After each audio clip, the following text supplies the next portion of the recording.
para as classes.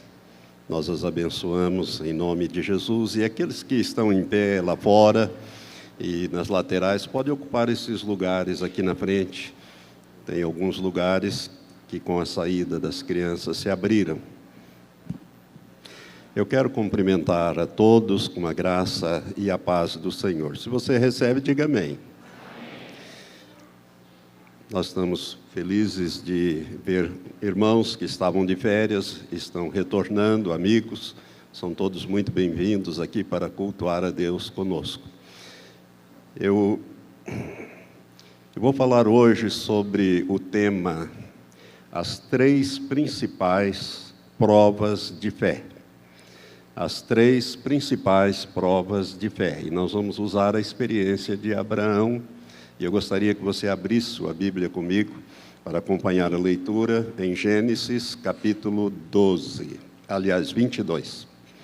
Gênesis capítulo 22.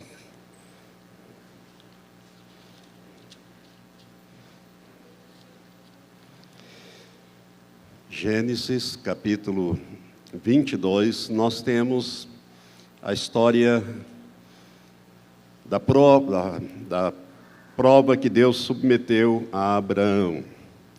Abraão é o único homem na Bíblia a quem Deus, o Pai, chamou de amigo. Abraão, meu amigo. Nenhuma outra pessoa, nem mesmo Moisés, que tinha tanta intimidade com Deus, com quem Deus falava face a face, Deus chamou de amigo, mas a Abraão ele chamou de amigo.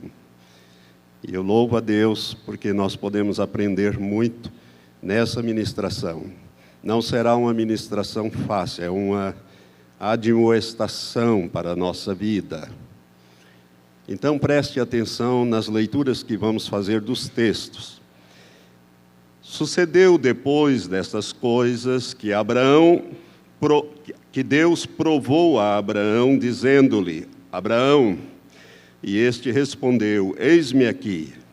Prosseguiu Deus: toma agora teu filho, o teu único filho, Isaque, a quem amas, vai à terra de Moriá e oferece-o ali em holocausto sobre um dos montes que te hei de mostrar.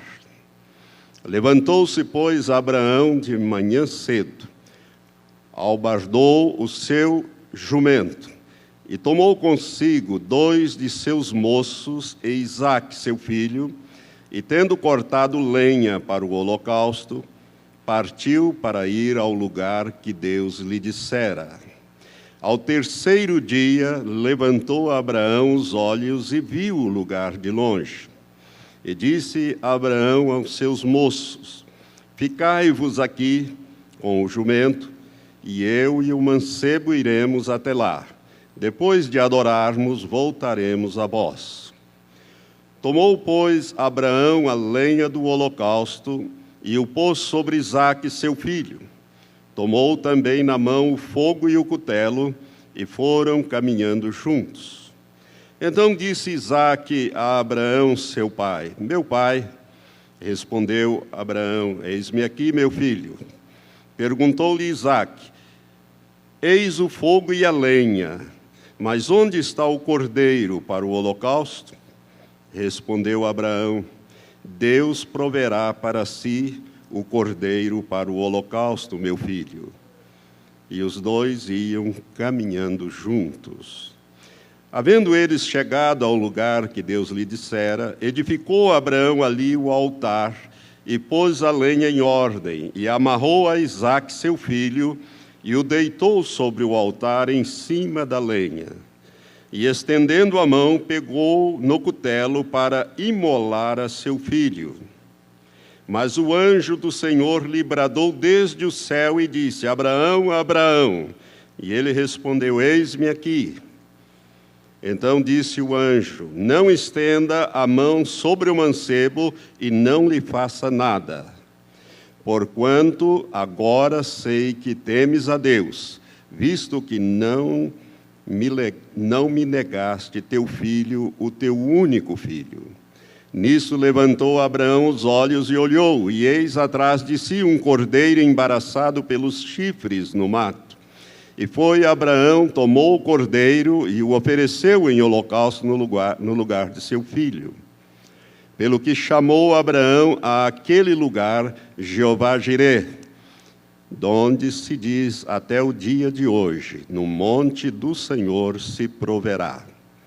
Então o anjo do Senhor bradou a Abraão pela segunda vez desde o céu e disse: Por mim mesmo jurei, diz o Senhor, porquanto fizeste isto e não me negaste teu filho, o teu único filho, que deveras te abençoarei e grandemente multiplicarei a tua descendência, como as estrelas do céu e como a areia que está na praia do mar. E a tua descendência possuirá a porta dos seus inimigos. E em tua descendência serão benditas todas as nações da terra, porquanto obedeceste à minha voz. Então voltou Abraão aos seus moços, e levantando-se foram juntos a Beerseba, e Abraão habitou em Beerseba. Depois destas coisas anunciaram a Abraão, dizendo: Eis que também Milca tem dado à luz filhos a Naor, teu irmão. Que Deus abençoe esta palavra ao teu espírito. Agora eu gostaria que você, deixando a sua mão aí, manipulasse, fosse até Hebreus. Carta aos Hebreus, no capítulo 11, nós encontramos aqui a famosa galeria dos heróis da fé, e Abraão não poderia faltar nesta preciosa galeria. Abraão está citado aqui como um dos grandes heróis da fé. Capítulo 11, verso 17 a 19, nós lemos assim: Pela fé, Abraão, sendo provado, ofereceu Isaque. Sim, ia oferecendo o seu unigênito àquele que recebera as promessas, e a quem se havia dito: em Isaque será chamada a tua descendência, julgando que Deus era poderoso para até dos mortos o ressuscitar, e daí também em figura o recobrou. Abraão passou por esta prova de fé e nós queremos meditar um pouco sobre isto para edificar também a nossa fé. Amém? Senhor Deus, nós te pedimos, ó Pai, nesse instante, que o Senhor nos use como instrumento agora para falar ao teu povo. Ó Deus, abre o entendimento de cada um, como o Senhor abriu o meu, e me deu estas riquezas, Pai, que quero compartilhar com os irmãos, a fim, ó Pai, de que nós possamos eventualmente corrigir a nossa vida, a nossa ótica, o nosso foco, para não sairmos para fora do querer e da vontade do Senhor. Abençoa o teu povo que vai ouvir tanto aqui, nesta hora da noite, como também através da internet. Eu lhe peço isso, Pai, numa atuação pronta do teu Espírito. Em nome de Jesus oro. Amém. Amém?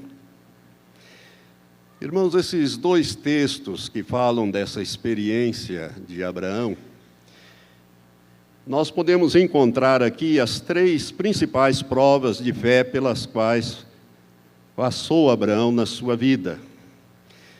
Nós devemos entender que Satanás, ele nos tenta. E quando ele faz isso, ele procura extrair de nós o mal. Na nossa natureza carnal, vir à tona para que nós pratiquemos o pecado, para que nós façamos o mal. Ele nos tenta na nossa natureza carnal. Deus, por outro lado, ele nos prova. E quando ele faz isso é para trazermos o bem, para revelar em nós uma estatura de fé. Eu quero dizer para você que, embora eu, e creio que você também, preferisse não passar por provas de fé, eu quero dizer para você que uma fé que não pode ser provada não é uma fé confiável. Uma fé que não pode ser provada. E tem alguns crentes que quando falam em prova, é aquele crente tão frágil que só de falar em prova ele já fica desmoronando. Imagine se ele tiver que passar pela prova. Uma fé que não pode ser provada não é uma fé confiável da parte de Deus e também da nossa parte. Se você olhar depois em casa os capítulos anteriores, você vai ver que Deus, ele faz uma promessa a Abraão. Abraão era um homem muito rico. A Bíblia diz que ele era muito rico em ouro, muito rico em prata, muito rico em camelos, jumentos, enfim, em animais. Ele era um homem extremamente rico. Deus abençoara muito a vida de Abraão. Mas tinha uma coisa na vida de Abraão que o martirizava, que o fazia sofrer. A sua mulher, Sara, quem ele tanto amava, a linda princesa que Deus dera a ele, era estéril. E ele não tinha filhos, ele não tinha herdeiros. E Deus, quando Abraão tinha 75 anos, e Sara 65 anos, Deus, através de anjos, fala com Abraão e diz para ele que vai dar um filho a ele. E o tempo foi passando, não foi no ano seguinte, nem no outro, e foi passando, e Sara e Abraão resolveram dar uma mãozinha para Deus, e o resultado dessa mãozinha foi o aparecimento de um filho de uma escrava, que foi Ismael, o primeiro filho de Abraão com Agar, a escrava, que era uma escrava de Sara. E o resultado foi que a coisa piorou em vez de melhorar. A ponto de, quando chegou Ismael, quando chegou Isaac, e Abraão já tinha 100 anos, 25 anos depois, é que Deus vai cumprir esta promessa. O menino começa a crescer e as coisas se complicam em família.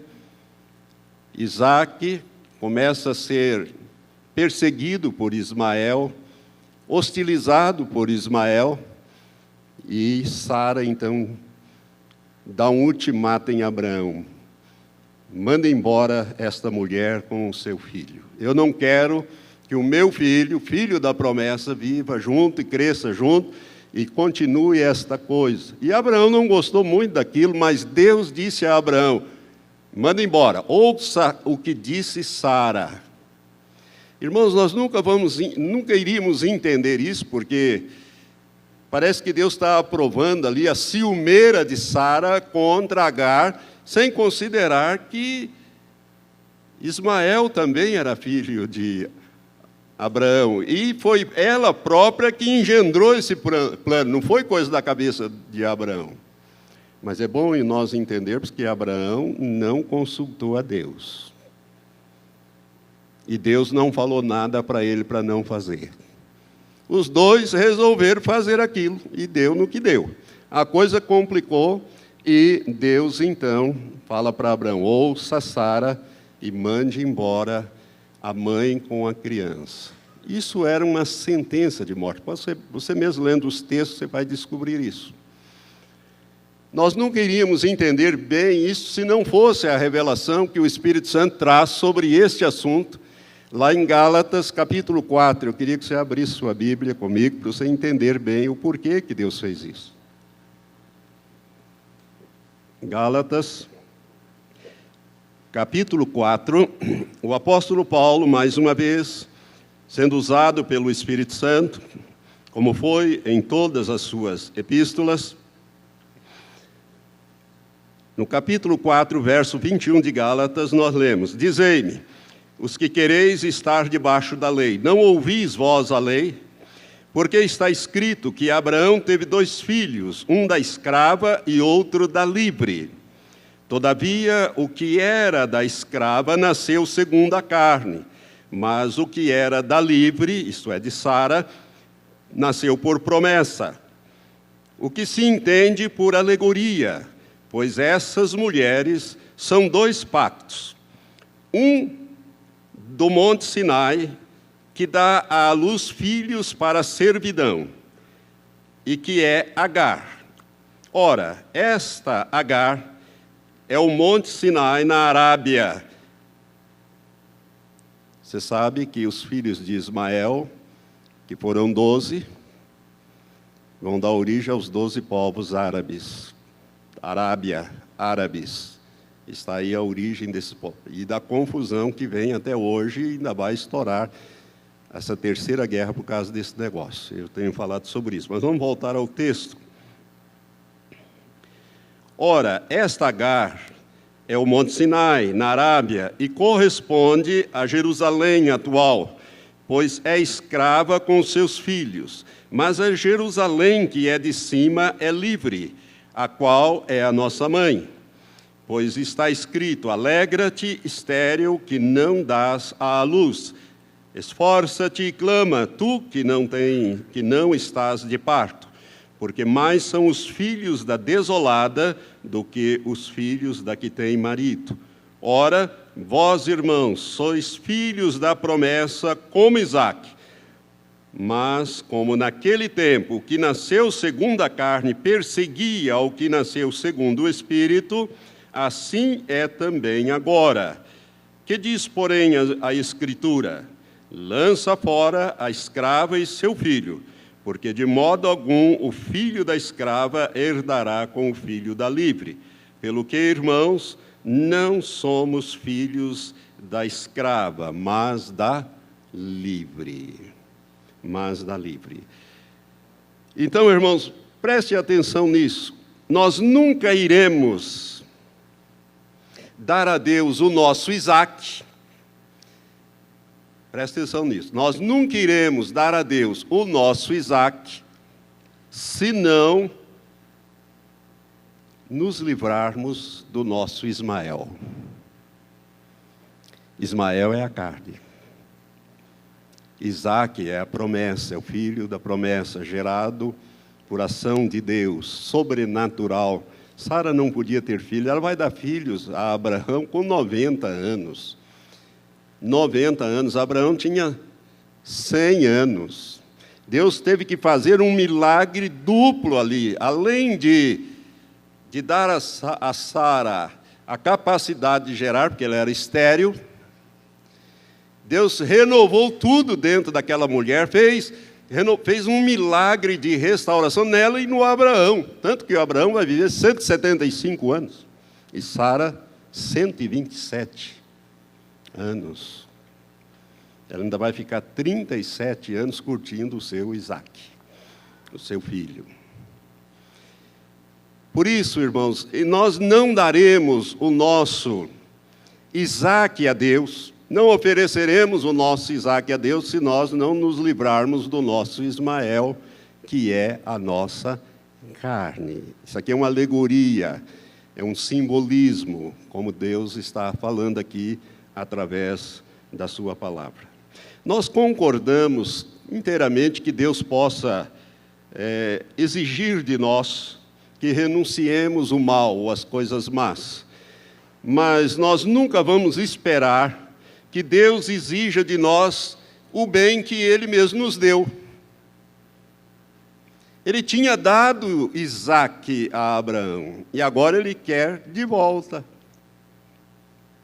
Nós não vamos exigir, nós não podemos entender bem por que Deus fez isso. Primeiro Ele dá, agora Ele pede de volta. À primeira vista, se você não meditar um pouco mais profundo, você não vai entender por que Deus fez isso. Mas só para adiantar para você, é uma prova que Deus submeteu a Abraão, que estava entre dois amores, o amor a Isaque e o amor a Deus. O amor a Isaque e o amor a Deus. Preste atenção nisso. Abraão, irmãos, ele amava profundamente seu filho Isaque. Por quê? O Isaque para ele era a coroação de tudo. Ele era um homem extremamente abençoado em todas as coisas, só faltava o Isaac, a ponto de uma vez, quando Deus fala nesse assunto, creio que é a primeira vez, ele disse, mas eu não tenho herdeiro. Eliezer, que é da Síria, de Damasco, ele vai ser o meu herdeiro, ele é um criado em casa, mas eu vou deixar para ele. Deus disse, não, eu vou te dar um filho da Sara. Tanto que Sara, quando recebe essa notícia, ela ri. E Deus disse, é porque a Sara riu, ele vai se chamar Isaac, que significa riso, ou sorriso, riso. Era uma coisa impossível para aquele tempo, mas o milagre aconteceu. E Abraão amava profundamente Isaac, mas ele também amava profundamente Deus. Então, esta foi uma prova entre dois amores. Dois amores. Eu quero que você acompanhe esse raciocínio, porque agora nós vamos entrar nas 3 provas da nossa fé, no exemplo bíblico de Abraão.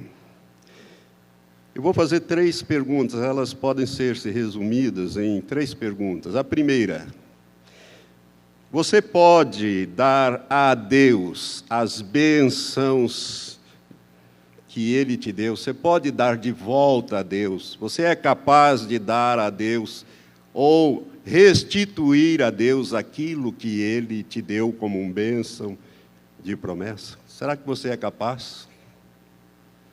Irmãos, às vezes as pessoas têm dificuldade de devolver a Deus até o dízimo, a 10ª parte daquilo que Deus dá. Imagine se Deus pedir o único filho que você tem, a coisa mais preciosa que você tem. Aquilo que é mais precioso para você. Como eu disse, Abraão ele tinha 100 anos quando Isaac nasceu. E às vezes nós dizemos que nós estamos dispostos a desistir de tudo para o Senhor. Mas a pergunta é, nós estamos dispostos a dar tudo ao Senhor? Há uma diferença entre você desistir de tudo e dar tudo. Porque dar significa que você já recebeu, que você tem. Agora você vai dar. Desistir pode ser que você nem recebeu ainda. Você só tem uma promessa e desiste dela por uma ou outra razão. Então, há uma diferença entre as duas coisas. Deus tinha dado, irmãos, uma bênção inestimável a Abraão. E em seguida ele pediu de volta esta bênção. Primeiro ele deu. Eu creio que, como o texto diz que Isaac já era um mancebo, eu creio que pelo menos 15, 16, 17 anos ele deveria ter.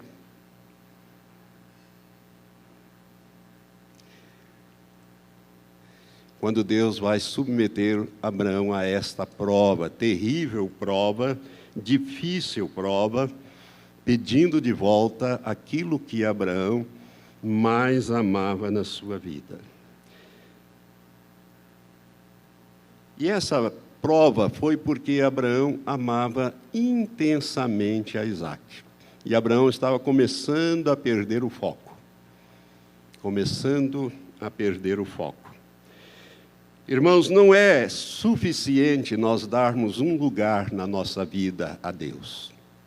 Não é suficiente você dar um lugar na sua vida, como muitos fazem. Você precisa entender que Deus precisa ter a preeminência na sua vida. Diga preeminência. O primeiro lugar. A primazia, pode dizer. O primeiro lugar. Ou Deus ocupa o primeiro lugar na sua vida, ou Ele não vai ocupar lugar nenhum na sua vida. A coisa é bem assim, irmãos. Ou Deus está em primeiro lugar, ou Ele não está em lugar algum na sua vida. Um lugar para Deus na sua vida não adianta você querer dar. Ele tem que ter o primeiro lugar, a preeminência na sua vida. Tudo, em tudo e em toda ocasião, Deus precisa estar em primeiro lugar na nossa vida. Jesus fala disso de uma maneira muito séria. E eu gostaria que você abrisse comigo a sua Bíblia em Lucas, no capítulo 14. A partir do verso 25, Jesus fala algo tremendo aqui, que poucas vezes pastores pregam ou mencionam esse texto. Mas Jesus fala da nossa caminhada com Ele. Lucas capítulo 14, a partir do verso 25 até o 35, nós lemos assim: Ora, iam com ele grandes multidões, e voltando-se, disse-lhe: Se alguém vier a mim e não aborrecer a pai, a mãe, a mulher, a filhos, a irmãos e irmãs, e ainda também a própria vida, não pode ser meu discípulo. Nós precisamos entender isso aqui, esse primeiro versículo que Jesus fala. Jesus não está dizendo para você abandonar o seu pai, a sua mãe, sua mulher, seus filhos, para segui-lo nesse sentido de 24 horas do dia você está à disposição de Deus ou coisa parecida. Porque a Bíblia fala em 1 Timóteo 5, verso 8, de que se alguém não cuida dos seus, é pior do que os incrédulos, e tem negado a fé. Então não é nesse sentido, para que você não tenha lá uma desculpa em casa, não, agora eu vou servir a Deus, eu vou dedicar, etc. Jesus repreende isso no meio dos judeus, quando eles dizem, eu sou corbã, uma oferta ao Senhor, então não tem que obedecer mais pai, nem mãe, nem coisa nenhuma. Jesus repreende isso também. Não é disso que Jesus está falando. Ele está falando aqui de preeminência, de colocar Ele em primeiro lugar na sua vida. Vamos continuar a leitura, verso 27. Quem não leva a sua cruz e não me segue, não pode ser meu discípulo. E aí Jesus vai contar, então, duas parábolas para ilustrar aquilo que ele está falando. Pois qual de vós, querendo edificar uma torre, não senta primeiro a calcular as despesas, para ver se tem com que a acabar? Para não acontecer que, depois de haver posto os alicerces, e não a podendo acabar, todos os que a virem comecem a zombar dele, dizendo, este homem começou a edificar e não pôde acabar. E a segunda parábola que ele conta é, ou qual é o rei que, indo entrar em guerra contra outro rei, não se senta primeiro a consultar se com 10.000 pode ir ao encontro do que vem contra ele com 20.000? No caso contrário, enquanto o outro ainda está longe, manda embaixadores e pede condições de paz. Agora Jesus volta ao assunto. Assim, pois, todo aquele dentre vós que não renuncia a tudo quanto possui, não pode ser meu discípulo. Bom é o sal, mas se o sal se tornar insípido, com que se há de restaurar-lhes o sabor? Não presta nem para a terra, nem para adubo. Lançam-no fora. Quem tem ouvidos para ouvir, ouça, ouça. Irmãos, aqui nós temos que entender que Jesus ele está falando da mesma coisa, de prioridade de Deus ser prioritário na sua vida. Não quer dizer para você abandonar a sua família, etc., não é nesse sentido, mas você às vezes vai ter que fazer escolhas.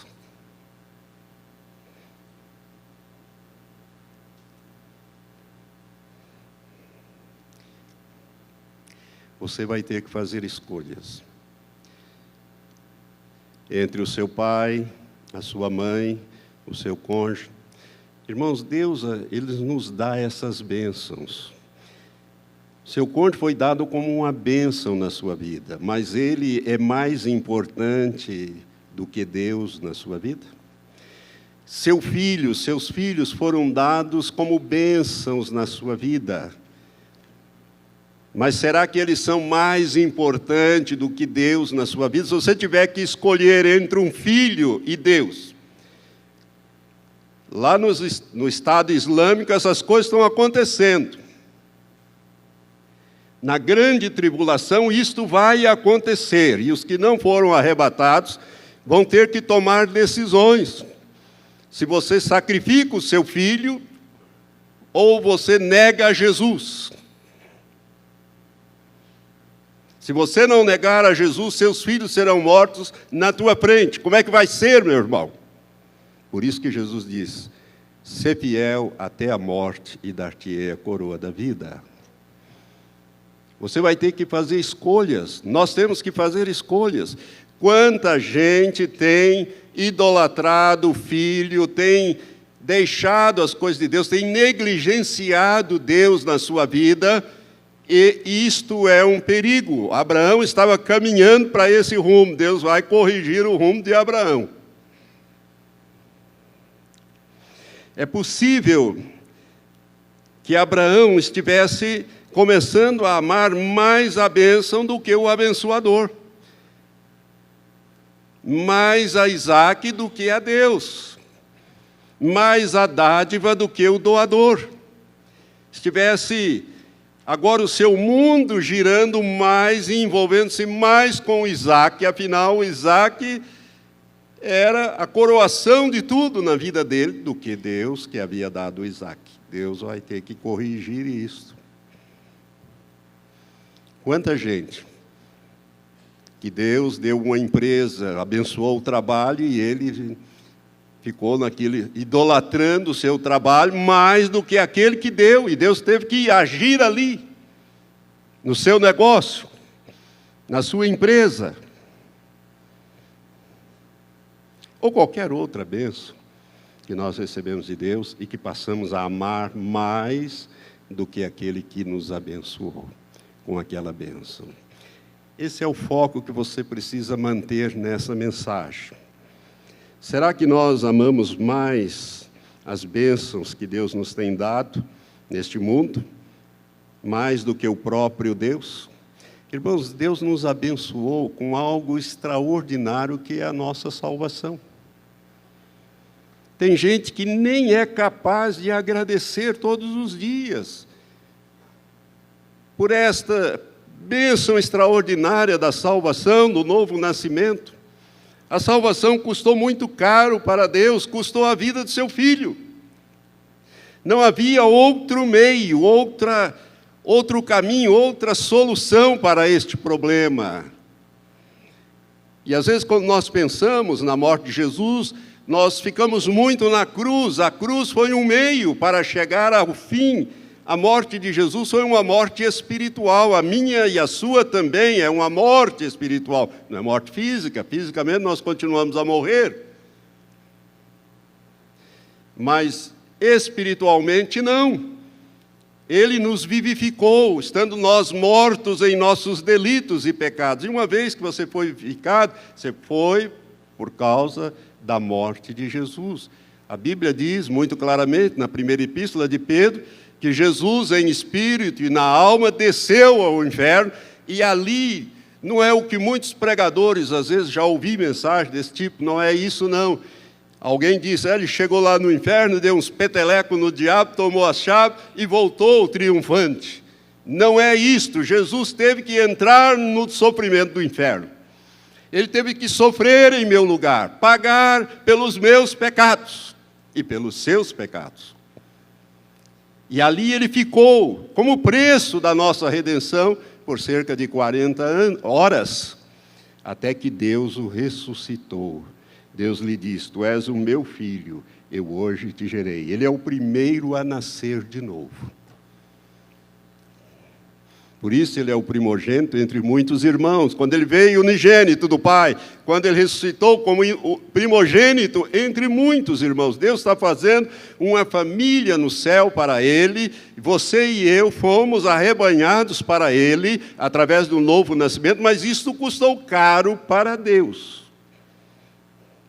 Então ele nos abençoou com a salvação, ele nos abençoou com a liberdade que nós temos de vir à igreja livremente, não vir, né? Você fazer aquilo que você quer e gosta de fazer. Ele te abençoou, nos abençoou com a prosperidade, com a tecnologia, e tem gente que está colocando isso em primeiro lugar, amando mais essas coisas do que o próprio Criador.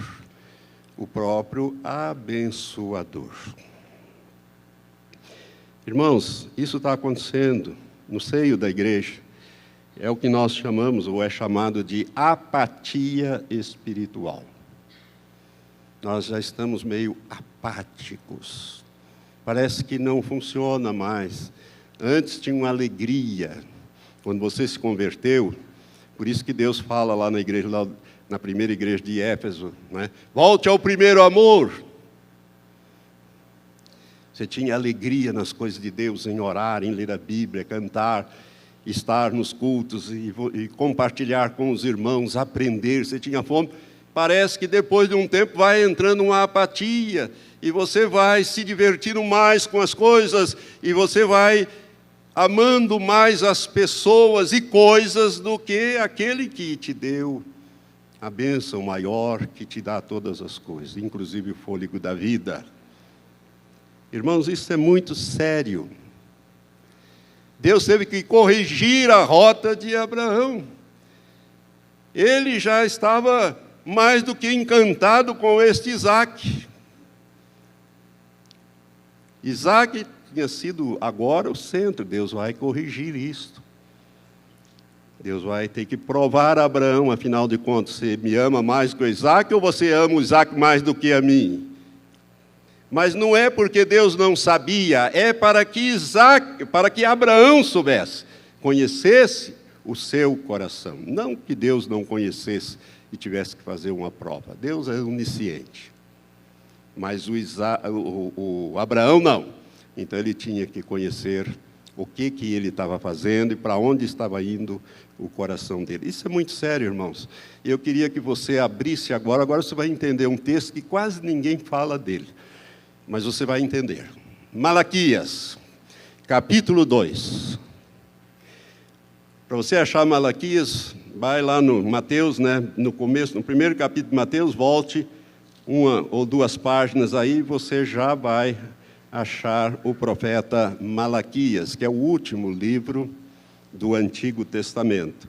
No capítulo 2, o Senhor diz assim: agora, ó sacerdotes, este mandamento é para vós. Então, pastor, isso não é comigo, eu não sou sacerdote. Como não? Como não?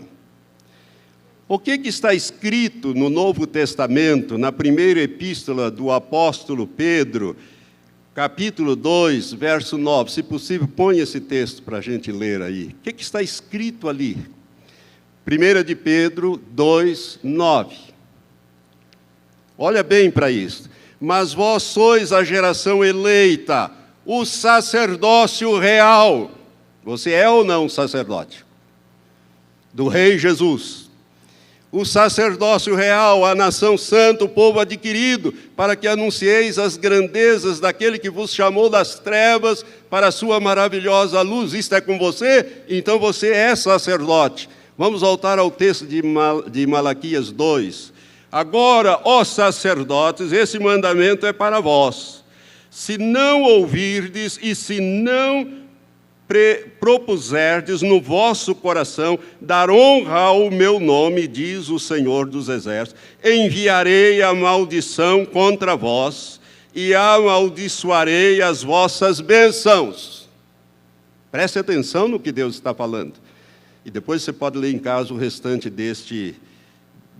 desta palavra de Deus nos versículos seguintes. Deus diz: olha, se você amar, olha aqui para mim, se você amar mais a bênção do que o abençoador, se você honrar mais aquilo que eu te dei, ou aqueles que eu te dei, mais do que a mim, eu vou amaldiçoar a tua bênção.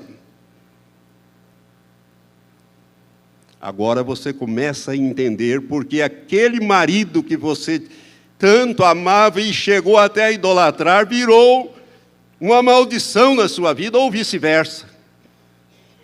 Aquele filho que você tanto amou, tanto idolatrou, que você negligenciou Deus por causa dele, é uma maldição na sua vida. Está nas drogas, está nisso, está naquilo, tem te feito sofrer tanto. Deus disse: eu vou amaldiçoar as suas bênçãos, eu te dei para ser bênção.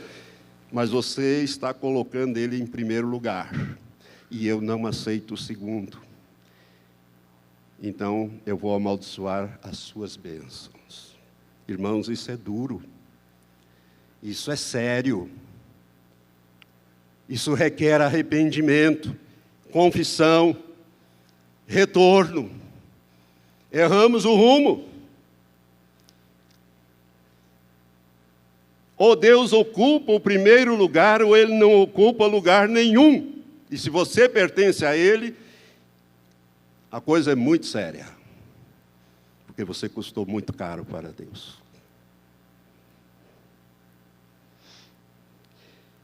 É por isso, irmãos, que muitos crentes sofrem com a imoralidade dentro da casa, no seio da família, sofrem com a impiedade, a perversão, o aborto, a pornografia, a indiferença. Tantas coisas acontecem, não sei, mas Senhor, mas pastor, eu sirvo a Deus.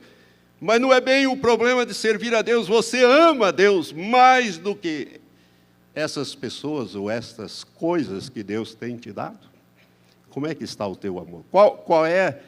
Como é que Deus está na tua vida? Ele é proeminente ou ele tem ocupado o segundo e terceiro lugar? Deus vai ter que corrigir, você é filho. Hebreus 12 diz que a todos quanto ele toma por filho, ele corrige, ele açoita. Eu não queria passar por uma prova dessa que Abraão passou. Meu pai. Eu já passei por muitas provas. Olha aqui para mim. Deus nos prova para nos aprovar ou reprovar para depois nos usar. Não é de qualquer jeito, não é essa bagunça que está por aí não, irmãos. Deus não é Deus de confusão. O homem é que faz confusão a toda hora com todas as coisas que estão na palavra de Deus. Mas Deus é um Deus de critério. Deus é um Deus de equilíbrio. Ele nunca está nos extremos. Nunca perca isso de vista na sua vida. Deus nunca está nos extremos, porque os extremos desequilibram. Deus não é um Deus desequilibrado. E nós também não. Não podemos ser, pois temos o Espírito dele para nos guiar em todas as coisas. Então, essa palavra aqui é uma coisa muito séria. Nós temos permitido com as nossas ações, a nossa negligência do nosso amor a Deus, o verdadeiro amor a Deus, o respeito a Deus, a consideração a Deus, buscando Deus em primeiro lugar, para que as demais coisas nos sejam acrescentadas, como Jesus falou em Mateus 6. Com essas atitudes, o que nós temos feito? Nós temos permitido que as nossas bênçãos se tornem maldições na nossa vida. Isso é sério.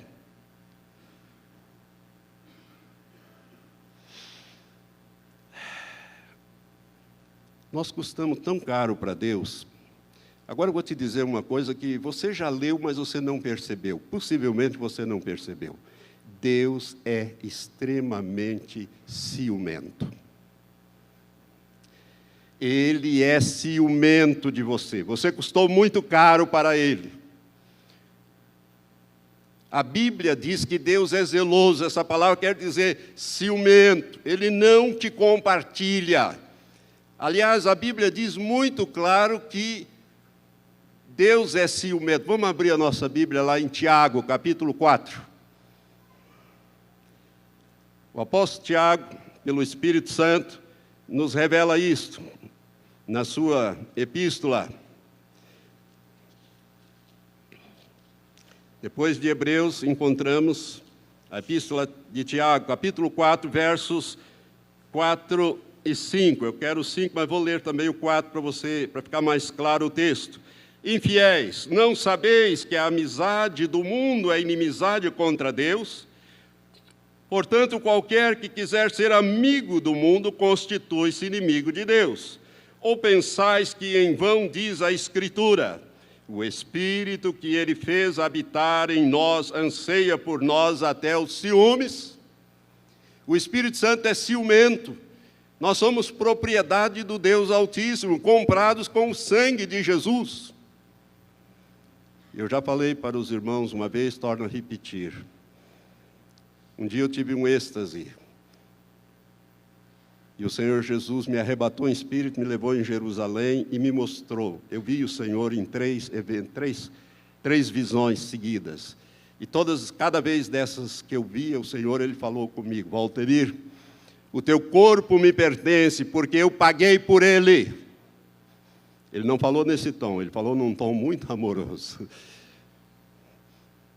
Depois ele me levou no Getsemane, e eu vi Jesus agonizando debruçado em cima de uma pedra, orando aquela oração em que a Bíblia diz que ele gotejava sangue, o seu suor se tornou em grandes gotas de sangue, aquela coisa intensa, aquele desgaste da alma intenso que Jesus teve. Eu vi Jesus ali, como eu estou vendo você aqui. Era 9:30 da manhã. E ele diz: Valtenir, a tua alma me pertence, porque eu paguei por ela. E depois eu vi Jesus na cruz. E ele diz: o teu espírito me pertence, porque eu paguei por ele. Irmãos, isso que aconteceu comigo é com você também. Você custou para o Senhor. Jesus teve que pagar um preço terrível. Por isso o Espírito Santo que Ele fez habitar em nós anseia, tem ciúmes de nós. E não nos compartilha, nem com o mundo, nem com o diabo, nem com o marido, nem com o filho, nem com coisa nenhuma. Nem com a sua empresa, nem com o seu negócio, nem com coisa alguma. Se tomar o primeiro lugar, Deus vai ter que corrigir o seu rumo. Ele vai abençoar, Ele vai amaldiçoar a tua bênção, que Ele te deu. Cuidado.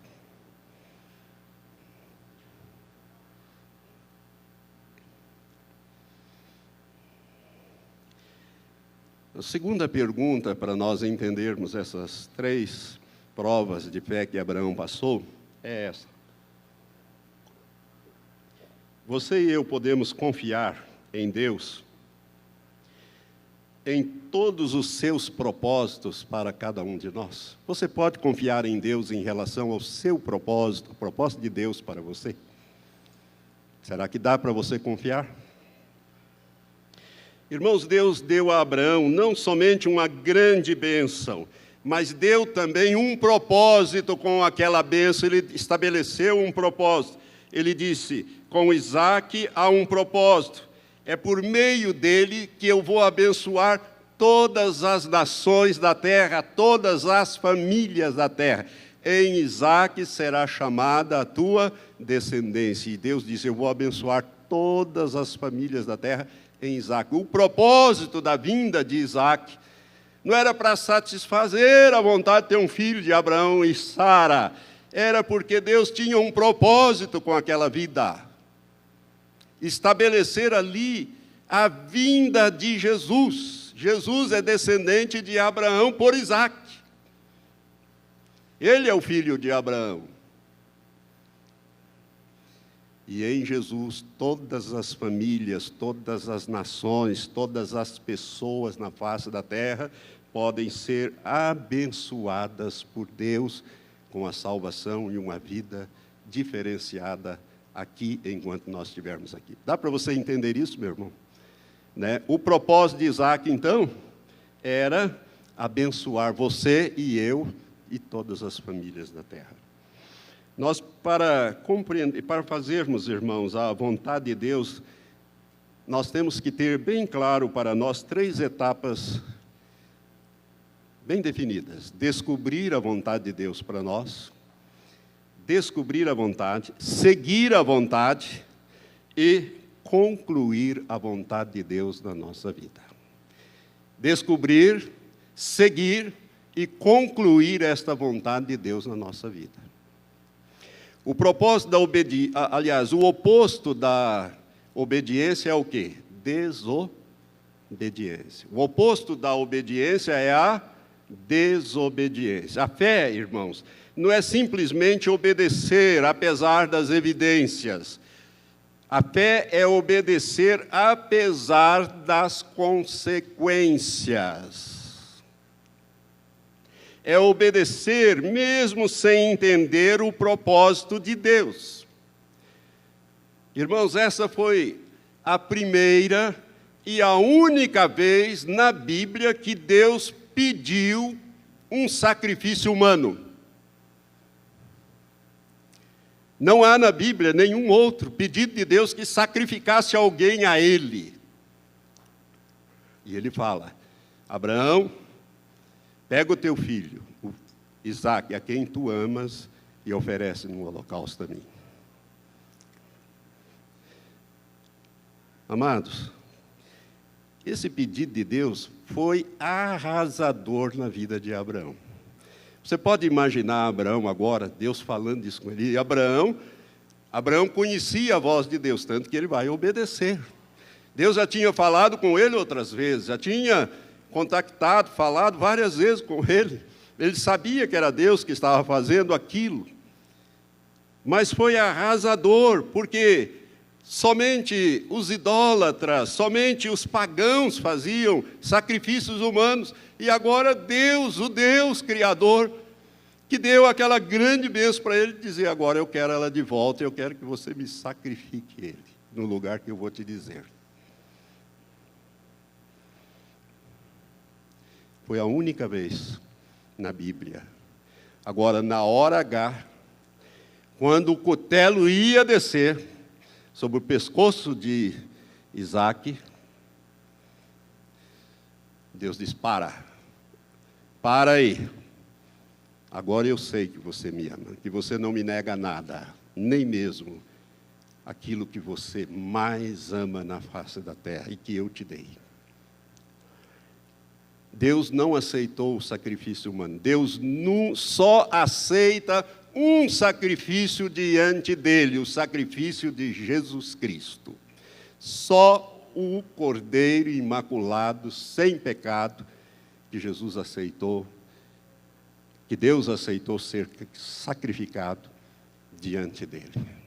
Satanás pensa que Jesus foi um sacrifício a ele. Não, foi um sacrifício a Deus. É o único sacrifício humano que Deus aceitou, porque Jesus era 100% humano, 100% homem. Eu vou parar aqui, irmãos, que eu quero continuar e o meu tempo já foi. Essa palavra é muito séria, eu nem dormi direito, porque quando o Senhor começou a me mostrar essas coisas, eu fiquei assustado. Eu fui muitas vezes provado para ser aprovado.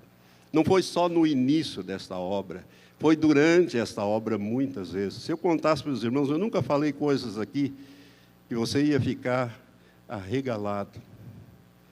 Você ia ficar assombrado com as coisas que eu tive que enfrentar por causa da obra de Deus. Deus prova para aprovar ou reprovar para depois Ele usar. Por isso, não tema a prova. Nós precisamos ser provados e Deus nos prova. Deus quer mostrar para nós quem nós somos realmente. E é na prova, não é na tentação. Na tentação, Deus não tenta ninguém, e Ele não pode ser tentado. Tiago diz isso. Mas quem tenta é o diabo. Mas provar, Deus prova. Ele quer que você conheça o teu coração. Conheça quem realmente você é e aquilo que realmente você ama, ou a quem você ama realmente. Realmente. Foi a única vez que Deus pediu um sacrifício humano. E Ele, na verdade, Ele não aceitou. Ele parou esse sacrifício. Quando chegou no ponto em que as coisas se definiram. Que Abraão ia realmente sacrificar o seu único filho. E Hebreus nos diz por quê. Porque Abraão, ele confiava nas promessas. Ele tinha ouvido dizer, Deus falar: olha, esse filho é o filho da promessa, e é nele que as nações serão benditas. Por isso que o autor da carta aos Hebreus, por revelação do Espírito Santo, nos diz exatamente que Abraão foi ao extremo, porque ele sabia que Deus era poderoso para trazer de volta Isaque, para cumprir a promessa que o próprio Deus havia feito a Abraão. Irmãos, nós estamos entrando num tempo de definições. Deus vai mostrar se você é ou não é.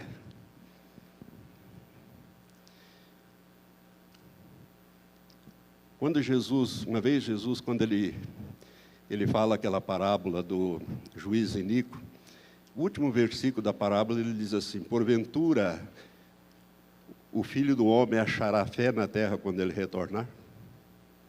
Fé na terra quando ele retornar?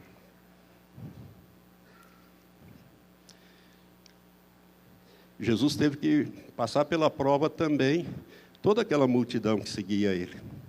Quando ele começou a apertar, ele disse: tem que comer da minha carne, tem que beber do meu sangue, senão não tem parte comigo. A turma foi embora.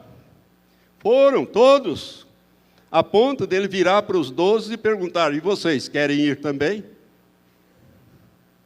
Se quiserem, vão, porque aí eu vou arrumar outros. Irmãos, nós precisamos estar preparados para provas da nossa fé. Jesus disse: tudo é possível para aquele que crê. Então, eu estou falando sobre fé. As provas de Abraão o tornaram o quê? O pai da fé. Jesus é o autor e consumador da nossa fé, mas Abraão é o chamado pai da fé, dos que creem. Por quê? Porque Abraão foi no extremo.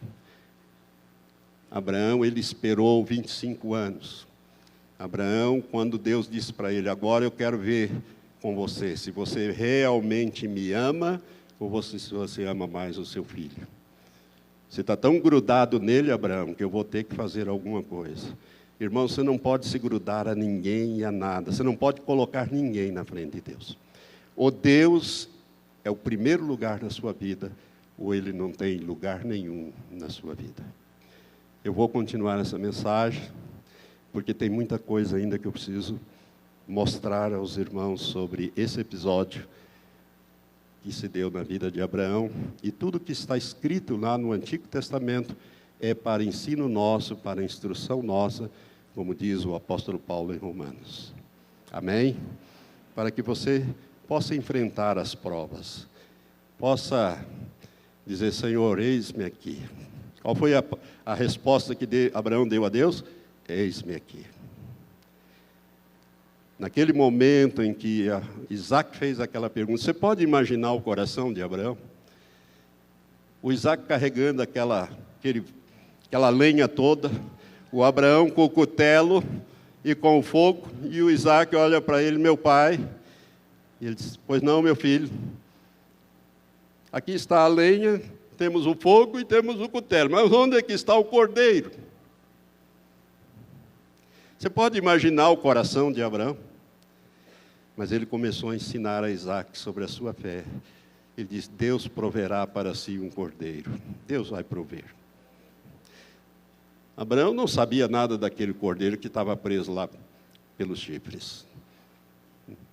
Ele sabia que ele ia sacrificar Isaac. Ele estava ali para fazer isso. Ele estava chegando lá. Mas ele tinha fé de que Deus poderia mudar. Ele não ia sair do trilho, mas Deus poderia mudar aquela situação. Até mesmo ressuscitar o seu filho. Vamos ficar em pé. Eu gostaria muito que você viesse domingo que vem para você pegar a conclusão desta mensagem. Para que você pudesse edificar a sua fé de uma tal maneira que você pudesse ser como o pai Abraão. O pai Abraão é citado muitas vezes na Bíblia como um pai da fé, daqueles que creem, daqueles que são redimidos porque creem, porque confiam. E crer é confiar, é saber que Deus honrará a sua palavra. Diga assim: Deus é um Deus de palavra. E é um Deus da palavra. Isso. Então, irmãos, a palavra de Deus é que vale. O que Deus diz na palavra dele, você pode ter 100% de certeza que Ele jamais vai deixar cair por terra. Ele não deixa. Na palavra dele, não. Ele não desonra a sua palavra. Por isso Ele é Deus Todo-Poderoso. Amém? Só Ele pode fazer isso. Nós não. Nós damos a palavra às vezes e falhamos com ela. Nós somos homens e estamos sujeitos a mentir. Mas a Bíblia diz que Deus não é homem para mentir. O que Ele fala, Ele cumpre. Olha, irmãos, isso é muito sério. Eu quero concluir só com isso, porque eu falei de manhã. E quero concluir também agora. Estou me lembrando agora. Uma vez Deus mandou um profeta, que não é mencionado por nome na Bíblia, mas Deus mandou um profeta ao sumo sacerdote Eli, para corrigir Eli, por causa dos filhos de Eli, que eram sacerdotes e estavam fazendo coisas erradas. E Deus fala duramente com Eli, diz, olha, se você não tomar providência, eu vou matar os seus 2 filhos. Eu vou amaldiçoar a tua bênção. E esse profeta diz lá no primeiro livro de Samuel, capítulo 2. Deus fala através daquele homem, Deus fala para Eli assim, eu honro os que me honram, mas os que me desprezam serão desprezados. Grave esta palavra. Deus honra aqueles que o honram. Como é que eu posso honrar a Deus? Honrando a sua palavra, crendo na sua palavra, praticando a sua palavra. Deus diz, eu vou te honrar também. Em qualquer coisa, irmãos. Seja com o teu filho, seja com o teu marido, seja com o teu cônjuge, seja no teu negócio. Se você honrar a Deus e não seguir por outro caminho, mas honrar a Deus, honrando a palavra dele, você pode dizer, Senhor, a tua palavra diz que o Senhor honra aqueles que te honram, eu te honrei.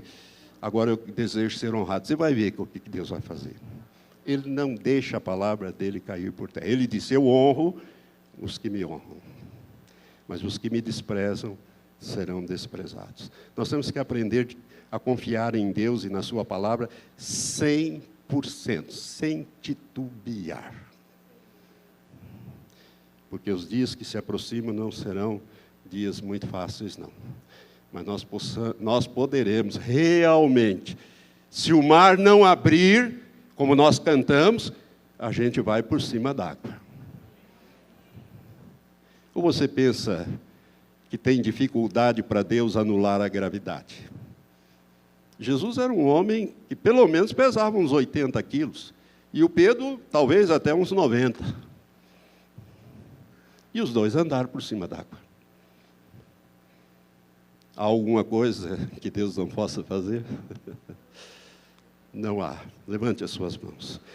Graças te dou, Senhor Deus, por esta palavra nesta noite. Porque eu sei, Pai, que o Senhor quer que nós aprendamos a Tua palavra com mais profundidade. E sabermos, ó Pai, que quando o Senhor nos abençoa, é para que nós possamos honrar ainda mais o Senhor. E não para que nós nos desviemos do amor que nós devemos a Ti, Senhor. Porque o Senhor tem nos dado tudo. Por isto, Pai, a própria vida eterna o Senhor nos tem dado.